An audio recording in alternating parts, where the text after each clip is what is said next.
మక్తల్ ఎన్నికల ప్రచార సభలో సీఎం రేవంత్ రెడ్డి మాట్లాడుతున్నారు. లైవ్ ద్వారా చూద్దాం. ఇలా లంచాలు వివక్ష లేకుండా పాలన ఎప్పుడైనా జరిగిందా అని అడుగుతా ఉన్నాడు. తీర్పు అందుకే ఇవాళ రిజర్వేషన్లు బీజేపీకి ఓటేస్తే రద్దయిపోతాయి. ఇవాళ బీజేపీ గెలిస్తే మతాల మధ్యలో చిచ్చు పెడతాడు, మనుషుల మధ్యలో పంచాయతీ పెడతాడు. దాంతో మన అభివృద్ధి ఎక్కడికక్కడ ఆగిపోతుంది. అందుకే మిత్రులారా, ఇవాళ మన నగరం ప్రశాంతంగా ఉంది. మన నగరానికి జాతీయ అంతర్జాతీయ పెట్టుబడులు వస్తున్నాయి. మన ప్రాంతానికి పరిశ్రమలు వస్తున్నాయి. మన ప్రాంతం అభివృద్ధి చెందుతుంది. కానీ అదే బీజేపీని కోటేస్తే పొద్దున్న లేస్తే పంచాయతీలే, పొద్దున్న లేస్తే మనుషుల మధ్యలో చిచ్చు పెట్టి ఇవాళ రాష్ట్రాన్ని దెబ్బతీయాలని చూస్తున్నారు. అందుకే మిత్రులారా, ఉత్తరప్రదేశ్లో బీజేపీ ఉంది. ఎవడైనా ఏ పెట్టుబడిదారుడైనా ఏ పరిశ్రమైనా ఉత్తరప్రదేశ్ పోయిందా ఒక్కసారి ఆలోచన చేయండి. ఉత్తరప్రదేశ్లో నరేంద్ర మోడీ ఉన్నాడు, రాజ్నాథ్ సింగ్ ఉన్నాడు, నిర్మలా సీతారామన్ ఉన్నది, యోగి ఉన్నాడు ముఖ్యమంత్రిగా. ఇంత ఉద్దండులు ఉంటే ఉత్తరప్రదేశ్కు ఎందుకు పెట్టుబడులు పోతలేవు? ఎందుకయ్యా అంటే నిత్యం ఉత్తరప్రదేశ్లో బీజేపీలు పెట్టే పంచాయతీలు, అక్కడ వాళ్ళు చిమ్మే విషయం ఆ రాష్ట్రం సర్వనాశనమైంది. ఢిల్లీ పార్లమెంటు నుంచి నోయిడా 30 నిమిషాలలో పోవచ్చు, అక్కడ అన్నీ ఉన్నాయి. కానీ ప్రభుత్వం బీజేపీ వాళ్ళ చిత్తశుద్ధి మతం పంచాయతీలు పెడుతున్నారు కాబట్టి ఒక్క రూపాయి పోలే. కానీ అదే గుర్గాంలో లక్షల వేల కోట్ల రూపాయల పెట్టుబడులు వచ్చినాయి. ఇవాళ తెలంగాణ రాష్ట్రానికి కూడా ఒక మంచి అవకాశం వచ్చింది. 2004 నుంచి 2014 వరకు డాక్టర్ వైఎస్ రాజశేఖర రెడ్డి గారి నేతృత్వంలో ఔటర్ రింగ్ రోడ్ వచ్చింది, అంతర్జాతీయ ఎయిర్పోర్ట్ వచ్చింది, ఐటీ పరిశ్రమలు వచ్చినాయి, ఫార్మా పరిశ్రమలు వచ్చినాయి, మెట్రో రైలు వచ్చింది, కృష్ణానది జలాలు వచ్చినాయి, గోదావరి జలాలు వచ్చినాయి, వేల కోట్ల రూపాయల పెట్టుబడులు వచ్చినాయి, లక్షలాది మందికి ఉద్యోగ ఉపాధి అవకాశాలు వచ్చినాయి. ఇవాళ అందుకే ఈ రాష్ట్రంలో ఒకవేళ అప్పి తప్పి ఎవరైనా బీజేపీకి ఓటేస్తే ఈ రాష్ట్రం విధ్వంసం అవుతుంది. ఈ రాష్ట్రం పూర్తిగా 100 సంవత్సరాలు వెనక్కిపోతుంది.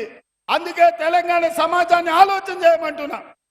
తెలంగాణ చదువుకున్న యువకుల్ని బయటికి రాండి, కదలండి. ఈ రోజు పెను ప్రమాదం పొంచి ఉన్నది. మీకున్న ఎస్సీ ఎస్టీ బీసీ మైనార్టీ రిజర్వేషన్లను బీజేపీ రద్దు చేస్తా అంటుంది, రాజ్యాంగాన్ని మారుస్తా అంటుంది, మత చిచ్చు పెడతా అంటుంది, మనుషుల మధ్యలో పంచాయతీ పెడతా అంటుంది.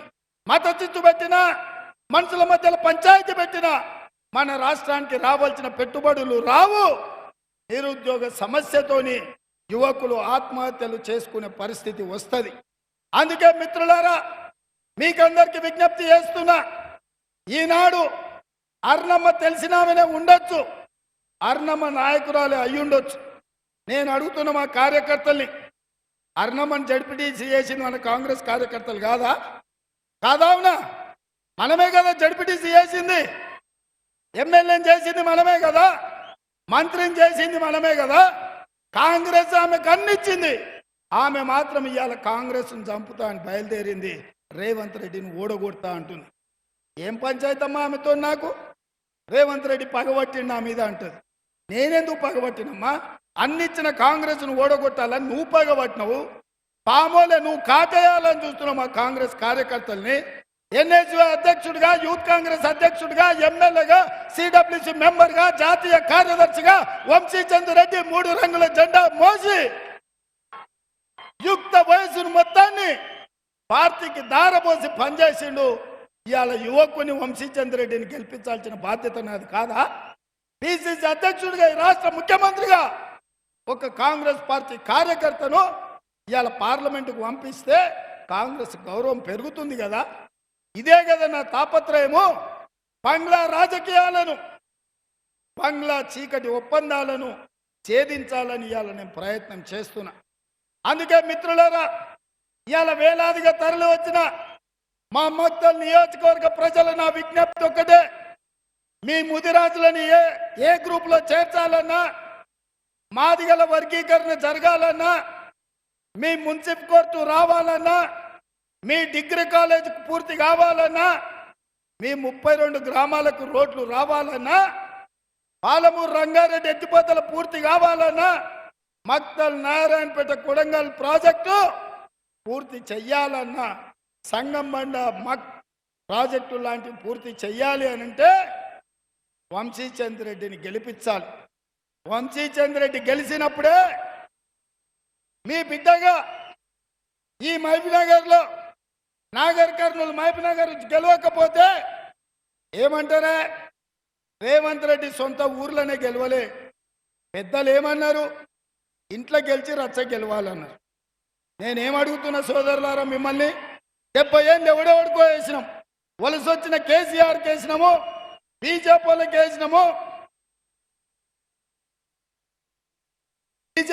వేసినాము, ఎవడెవడికో ఓటు వేసినాం, ఇన్నిసార్లు మందికి వేసినాం. ఈసారి మనం వేసుకుందామని నేను అడుగుతున్నా. మన ఓటు మనం వేసుకుందాం, మన ఆత్మగౌరవాన్ని మనం నిలబెట్టుకుందాం, మన పాలమూరును మనం గెలిపించుకుందాం, మన పాలమూరును మనం అభివృద్ధి చేసుకుందాం. నేను వేరు మీరు వేరు కాదు, నేనే మీరు మీరే నేను, మీలో ఒకరిని, మీ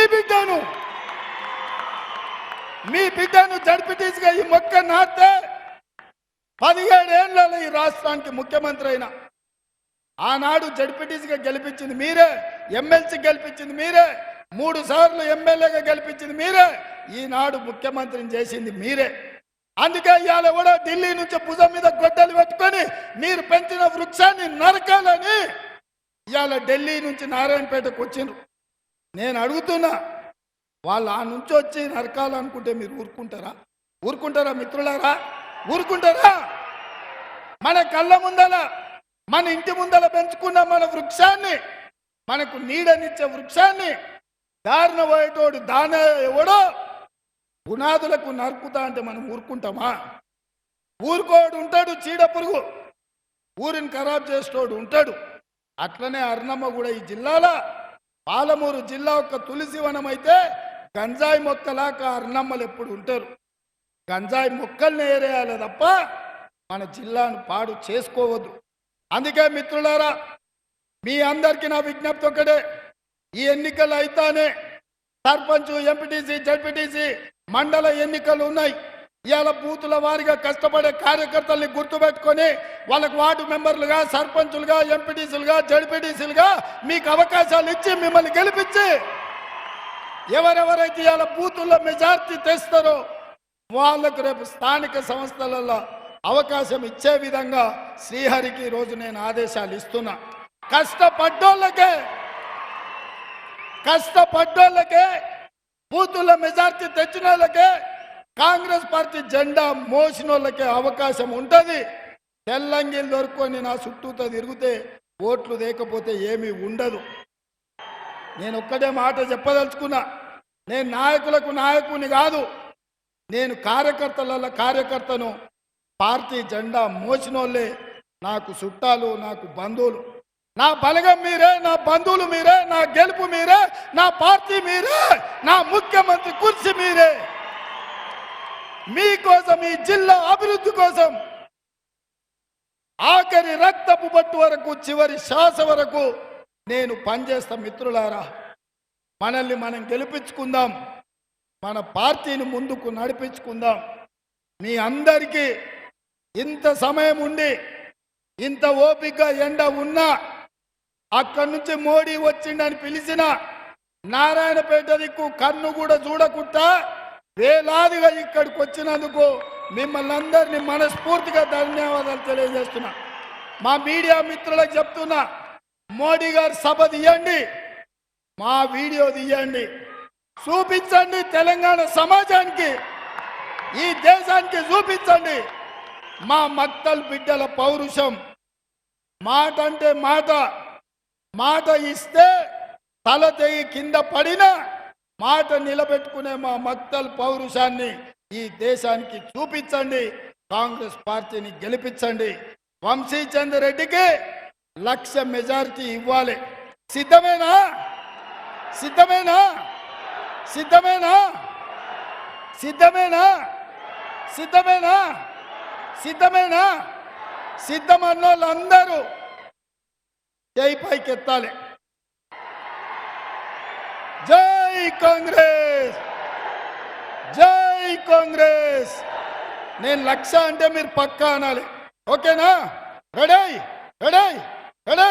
1,00,000 1,00,000 1,00,000 1,00,000 1,00,000 1,00,000 1,00,000 1,00,000 1,00,000 1,00,000 1,00,000